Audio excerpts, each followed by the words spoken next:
Hi everyone and welcome to my channel, and today I'll be reading a multi-character listener by me. So let's get into it. Xiao. Xiao never thought he would be in the spot to actually have to see this ever in his life since he started dating you. But apparently there would be a first for everything, and hopefully this would be the first and the last. He didn't want this to happen again, especially with this encounter endangering you in some way. Maybe you were not into danger of just something great happening. After all, the person who was trying to hurt you seemed pretty weak to him. But even then, even if it wouldn't hurt at all, he never wanted someone to even try and hurt you in any way.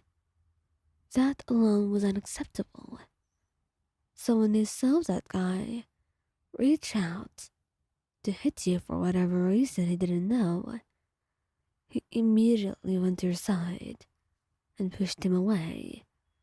He was angry in a way he did not know how to describe. "You better explain yourself, or else," he said, holding the guy by the arm. And the man just started yelling at him, seemingly not realizing that he was speaking to a yaksha of all people, and that Xiao could bury him in his place if he so wanted to. You could only watch, staring, and things got rather intense. And Xiao had hit him, and the guy tried to hit back, obviously miserably failing. But it was still something to watch, and you were quite concerned, only for Xiao's peace of mind. "Xiao, come on, nothing happened. I'm fine," he told him, holding his hand gently and trying to drag him away. "But I'm not done, Wayan. He doesn't deserve your forgiveness." "I didn't forgive anyone. I just want you to be okay. Come on, let's get out of here," you tell him.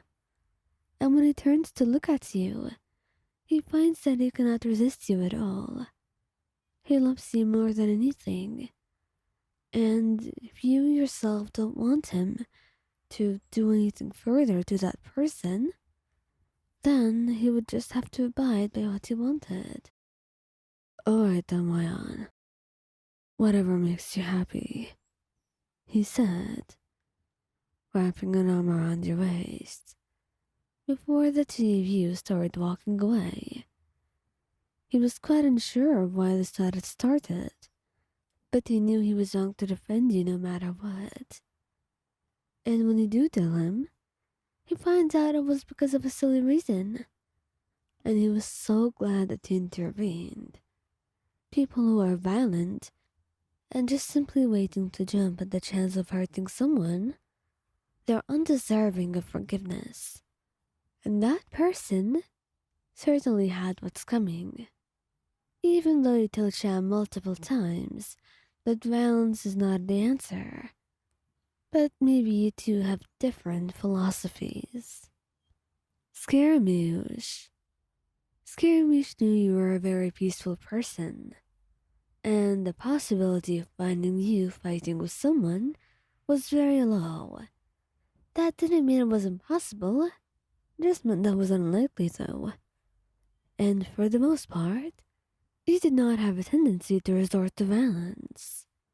So, of course, because he loves you very much and knows you well, he knows that whoever started this was not you. When he sees you fighting with someone, he goes over to you, and you're trying to hit back. Obviously you should, but even then, the fact that someone is hurting you and you have to fight with them alone, it makes him angry that someone dared to lay a hand on you, whether or not you are fighting with them. So, it is a bit justified, isn't it? when he grabs them by the arm and pulls them away, pushing them down to the ground. "Just what do you think you're doing here?" he says. And suddenly, your biggest worry is not fighting the person that you're angry with. Your worry is what Scaramouche is going to do. He did not have a tendency to be very merciful, and for the most part, whatever you were gonna do, he would do it, but 10 times worse. And you were not ready for that. "Come on, Scara. It's fine. I fought back. Come on, let's go," you tell him, repeatedly. But he's so fixated on the person on the ground that you can't help but be worried.